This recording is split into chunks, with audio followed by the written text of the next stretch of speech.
Manager কি আপনি? Staff manager সাহেব কোথায়? জিনিস নিচ্ছে।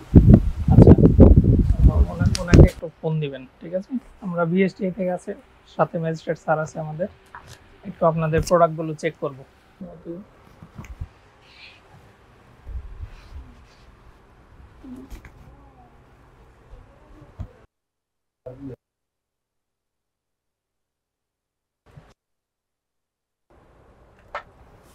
আর এগুলো প্যাকেজিং করলে আমাদের প্যাকেজিং আইন আছে একটা, হ্যাঁ, আইন মেনে প্যাকেজিং করতে হয়। সেই ডকুমেন্টগুলো আছে কিনা একটু দেখাবেন প্লিজ।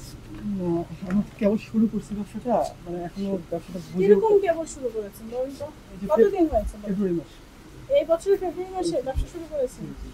তো আমরা এই লাইনে একেবারেই নতুন। আপনি একটু ডেট দেখেন তো। জি।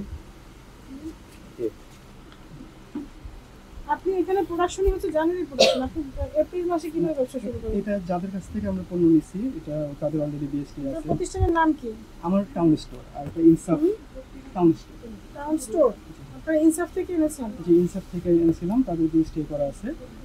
এবং এটাই তো আমরা বলতে চাচ্ছি, এই যে আপনি বিএসটি করা আছে জিনিসটা বুঝতে পেরেছেন, তাহলে আপনাকে জানতে হবে যে বিএসটির অত্যাবশ্যকীয় পণ্য আছে 300টা। এই 300টা পণ্যের মধ্যে আপনাকে ইয়ে করতে হবে, যেগুলো 300 পণ্যের মধ্যে অন্তর্ভুক্ত সেগুলোর বিএসটি এর লাইসেন্সভুক্ত পণ্য আপনি বিক্রি করবেন। যেগুলো বিএসটি লাইসেন্স করা নাই সেই পণ্যগুলো তো আপনি একটা দোকানে রাখবেন না। তারপরে এই যে আপনার দই তো কোনো ইয়া নাই, লেভেল নেই, এটা কাদের? আচ্ছা, ধরে নিলাম যে আপনি বিএসটি বুঝেন না, কিন্তু এই সেমাইগুলোর উৎপাদনের তারিখ এবং মেয়াদ উত্তীর্ণের তারিখটা থাকতে হবে কি আপনাকে, মানে নতুন ব্যবসা করতে হবে? ছোট করে দিয়েছে কিন্তু মানে প্যাকেজিং বিধিমালা কিছুই আপনারা ফলো করেন না। করছেন। এটা টোটালি জানা নাই আসলে। না জানলে সেই ব্যবসা আসে না। একটা ব্যবসা শুরু করলে ব্যবসা নিয়ম জানবেন না, মানে আগে জেনে মানে পরে জানি না, এটা তো একটা ব্যর্থতার লক্ষণ। এটা আমি বলবো যে আমি জানি না, কারণ আমি তো ব্যবসা করছি না, কিন্তু আপনি তো ব্যবসা করবেন, তো আপনার জানতে হবে না। আস্তে আস্তে অনেক কিছু কাস্টমারকে জানতেছি। কনভিন্স করার জন্য তো আপনাকে জানতে হবে। এটা হচ্ছে ইনসাফ থেকে ওগুলো নিছেন, এটা কে বানিয়েছে? এটা হচ্ছে মিরপুরে আপনার জাহিদুল ইসলাম, ওনার ওয়াইফ বানায়, মানে হোমমেড আর কি। আচ্ছা, মানে এটা কোনো ইয়ে নাই, হ্যাঁ, আপনার হোমমেড নিজেদের জন্য নামে লাইসেন্স ব্যবসা লাগবে তো। এটা প্রথম ওনাদের স্টিকার দিয়েছিল, পরে যেহেতু আমি বললাম যে ভাই আপনার তো এটা হোমমেডই, তাহলে আপনি স্টিকার দেওয়ার তো দরকার নেই। এইভাবে তো আপনি তাতে আপনি এটা কে কারো সমস্যা হলে কাকে ধরবে?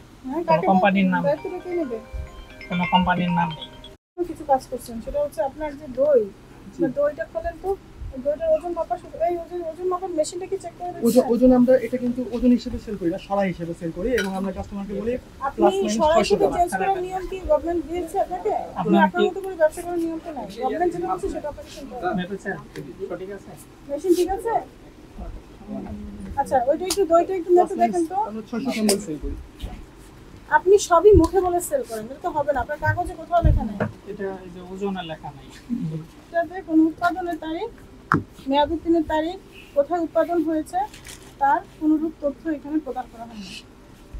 আচ্ছা, এই মধুতে লেখা আছে কিন্তু বিএসটি এর কোনো ধরনের লাইসেন্স এখানে নেওয়া হয় না। আপনি অলরেডি বুঝে গেছেন যে আপনার আসলে কি কি সমস্যা আপনি তো স্বীকার করছেন, যে আপনি যে দই তৈরি করছেন বা বিক্রি করছেন, আপনার এই যে ঘি এগুলো কিন্তু আমরা খুব গুরুত্বের সাথে দেখি। হ্যাঁ, এখানে আপনি খুব সুন্দরভাবে বিজ্ঞাপন দিয়েছেন যে আপনি অর্গানিক ফুড বিক্রি করছেন, বাট এটা আপনি উৎপাদনের স্থান সেটাই ভালোভাবে উল্লেখ করেননি। এগুলো আসলে মানে নিয়মের মধ্যে পড়ে না।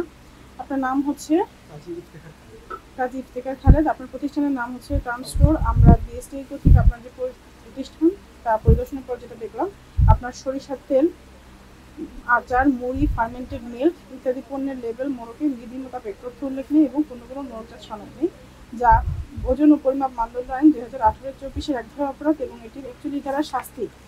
1 বছরের কারাদণ্ড অথবা 1 লক্ষ টাকা অর্থদণ্ড বা উভয়। আগামী 1 সপ্তাহ আপনাকে টাইম দিলাম, যে এর মধ্যে আপনি সব আমাদের বিএসটি অফিসে যোগাযোগ করে কিভাবে এটা নিয়মের মধ্যে আনতে হয় সেটা করবেন। এছাড়া কিন্তু আপনি এই পণ্যগুলো আবার নতুন করে বিক্রি করতে পারবেন।